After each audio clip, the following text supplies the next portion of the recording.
Hello mga kasempais, this is Noji Moto here at welcome po sa aking Facebook page at YouTube channel. Alright, so today's video ay magre-react tayo ng mga motor nakikita natin sa internet. Yan, yung mga konseptong motor. Yan. Bali, bago natin tingnan itong mga motor na ito, disclaimer lang po mga kanoji, lahat po mga videos na mga may papakita natin ay hindi po sa atin. Bali, CCTO, kumbaga respect for the righteous owner, kumbaga. Yan. Bali, magre-react tayo sa mga nakikita natin mga motor, mga kakaiba, under ng mga konseptong motor na mga nauuso dito sa Pilipinas o sa ibang bansa. Yan. Okay, so bago natin tingnan yung mga motor nandito, shoutout sa mga patuloy sumusuporta sa aking Facebook page at YouTube channel. Alright. So sa mga bago rito sa aking YouTube channel, sa mga hindi nakakilala sa akin, si Noji Moto po, ang mga content ko tungkol sa mga motor, yung mga moto features, at iba pang mga montage, mga video montage, mga iba pang mga video reactions, kumbaga. At may konti tutorial. Okay, so tingnan natin yung mga motor na nakita natin sa internet. Alright.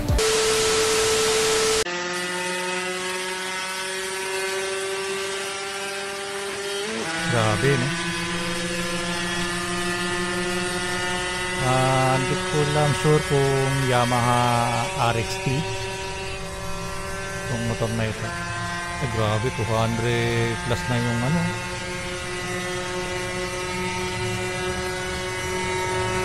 Grabe talaga pag two-stroke talaga, no? Lakas ng output ng power, eh. Tumataas pa, oh.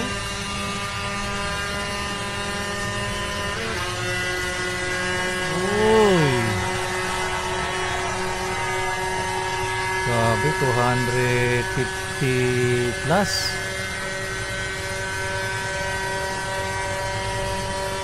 Grabe na naman itong two-stroke na to. Grabe, oh. Yan kasi ang maganda sa two-stroke talaga, eh. Sa sobrang init na, tuloy-tuloy pa rin yung power output niya, eh. Ayan, umabot pa ng 270. Matindi ito, no? Ano ba talaga?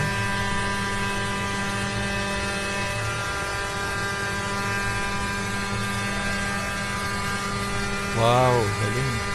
Lakas naman, no? Grabe, no? Di ko lang sure kung anong motor dyan. Siguro mga Yamaha RXT something. Yan, basta yung mga old school Pantra na two-stroke na ganun motor. Yan. Ba talaga pag two-stroke na ay pahapon talaga. Malakas talaga na. Habang tumatagal, umiinit, lalo na malakas yung kumaga power niya. Yan, galing, no? Yan. Diba? Good. Next.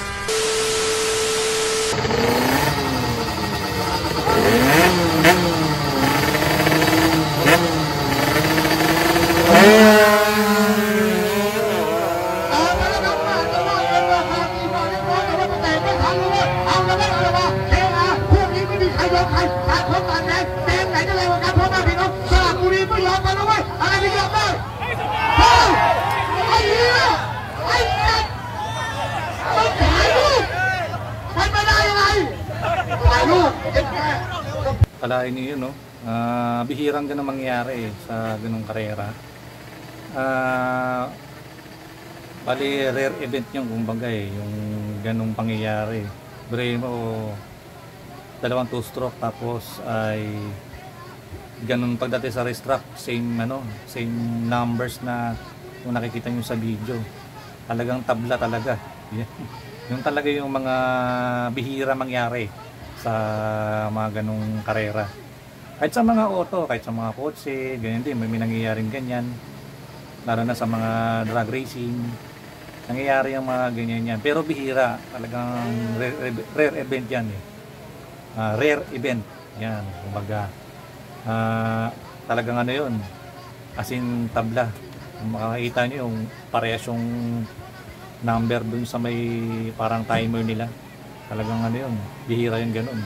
Kaya mangyayari doon ay ulit, kumbaga re-race, kumbaga yun ang ano nila doon, mangyayari doon, right?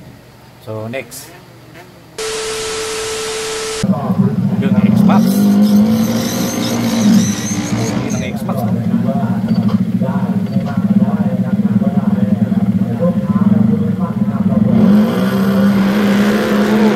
Maangat. Maangat siya, oh.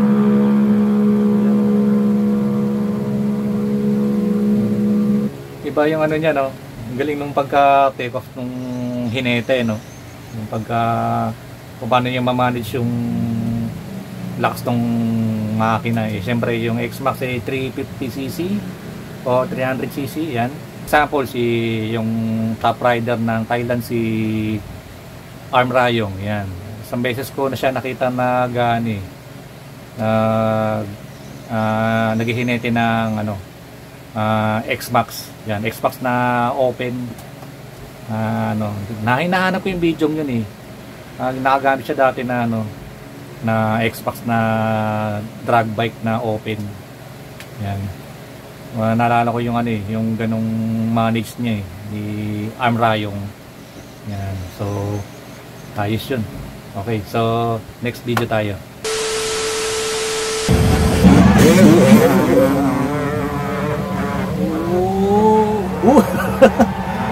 Galing, ah. Yung ano, yakyat, sabay bunny up, sabay buwelo. Galing, ah. Ayos yung rider, eh, no? Hindi, no? Alam niyo mga kanood, yung mga ganyang motor, yung mga motocross na bike, yun talaga yung mga ano, eh, karamihan mga 2-stroke yung ginagamit nila dyan. Kung papansin nyo, taas tong uphill, pero mo kaya pa yun, no? Na kinaya ng mga motor na ganong, mga klaseng motor na 2-stroke na kaya yung makit sa ganon. Tapos nagawa pa ng mag-tricks, yung nag-bunny up pa siya, tapos sabay buwelo. Alright na, yun, no? Galing, no? Next tayo.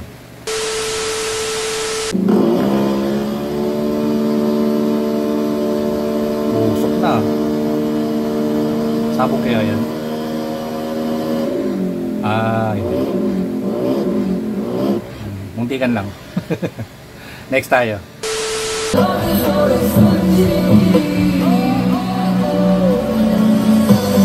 Wow. Akalain mo, no? LPG, tapos naging pocket bike. Galing, no? Anyways, doon sa ganyang video, interested ako sa mga ganyan, eh. Yung mga bagay na imposible na magiging motor o kaya mga ibang mga nakikita sa mga junk shop na ginagawa nilang motor. O kaya yung mga mini bike, mga pocket bike, yan. Ayos, no? Saludo ako sa mga ganyan, yung mga builder o kaya yung mga nagre-restore ng mga motor. Yan. Interesado ako sa mga ganyan, eh. Lagi ako nanonood sa mga ganyan channel ng mga nagre-restore ng mga motor o kaya paano sila gumawa ng motor na galing sa junk shop, yung mga materials doon. Yan. Kaya na-amaze din ako sa mga ganyang content, eh. Alright, so next tayo. Hello.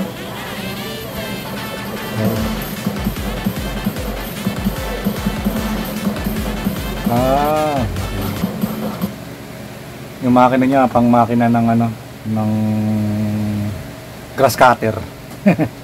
Yan, yung mga isa sa mga nausong mga ganyang motor ngayon sa Thailand to, eh. Yung makina na mga ginagamit sa bundok, yung mga yan, yung grass cutter, kanya sabon yan, 2-stroke din yan, eh. So ginagawa din nilang mga yan, eh, ina-apply nila sa mga motor. Yan. So kahit sa mga stand-up scooter, yan. Meron tayong dito niya sa Maynila, eh. Naka-base diyan sa Manila, diyan sa Metondo. Nakalimutan ko rin yung pangalan, eh. Sa mga nagmo-modified ng mga stand-up scooter, yan. Pero soon maano natin yan, mako-content natin yung builder diyan sa Tondo. Yan. Nakalimutan ko lang yung ano, eh, yung pangalan niya eh. Basta kilalang kilala sa mga ano yun eh. Sa larangan ng pagmamodify ng mga stand-up scooter. Minsan nag-modify din siya ng mga ano eh, mga Aerox. Yan, maganda yan. Mga Aerox na malalaki ang ano, gulong sa likod. Kung tatawagin nila ay fat tires doon sa likod ng motor. Yan, lalo sa mga Aerox. Yan. Ganda no? So next tayo.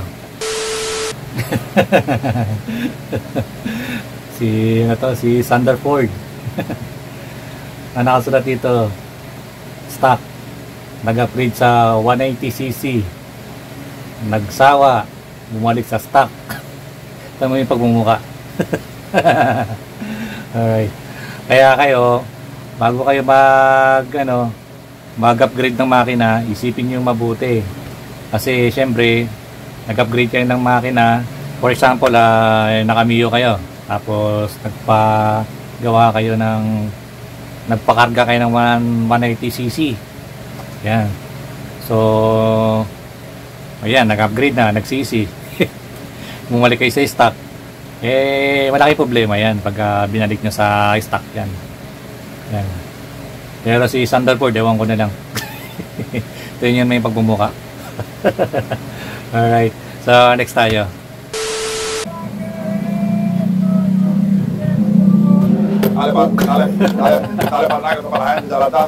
Makulit ka. ¿Sabes qué? Mira, todo el motor que está ahí es el transeúnte, por eso. Eso para la gente. Dale para atrás. Dale para atrás. Deja de pararte ahí entonces.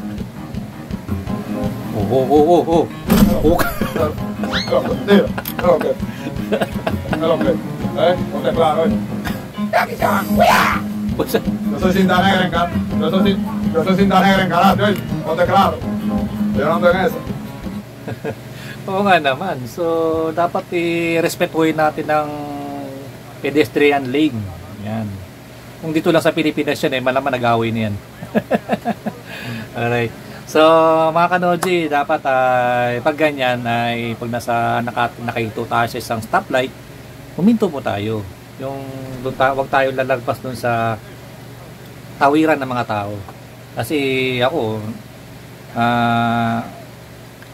rin nahuli na ako sa ganyan nahuli na ako dyan somewhere in Novaliches nahuli ako na enforcer, kala ko pinapatras ako, yung pala huli na pala yun, yung pala bawal pala yun.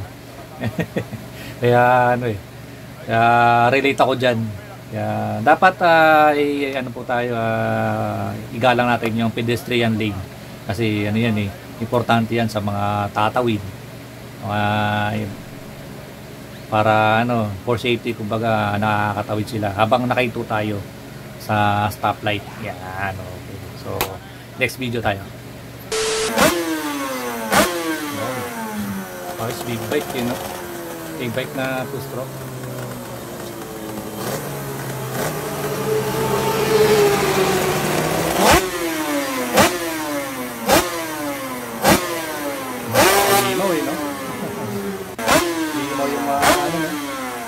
Alimaw sa usok. Next tayo.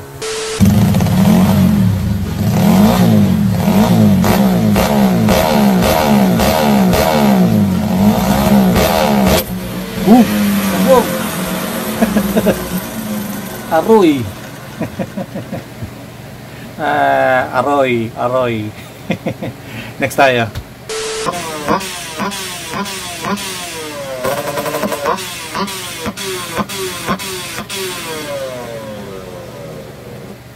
Kala ko sasabog Bale, ang motor na yan ay Serpico PDK R1. Yung mga pan-drag bike. PCX B2.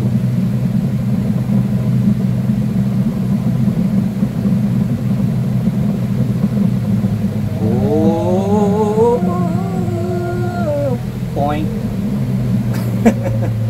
Nangyari dun.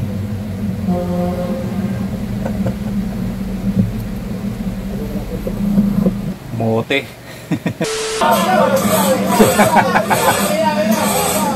Ano to? Serpico? Maliit na Serpico. Oh! Buburnout pa. Oh. Ang cute tumakbo. Ang kulit. Ang cute tumakbo. So yung mga kanoji, yun yung mga videos natin, reaction. So sana ay nagustuhan nyo itong mga napapanood nyo. Konting konting katatawanan, reaction sa mga nakita natin mga motor, nakikita natin sa internet. Alright, so sa mga gusto magpa-vlog, pa-montage or anything about content tungkol sa inyong motor, sa inyong mga alaga, mapa-video shoot, ay pwede nyo kay PM sa aking Facebook page na Noji Moto PH. Yan yung nakikita nyo sa screen. Shoutout sa mga patuloy sumusuporta sa akin mga content, mga gitong content na walang kwenta. Alright.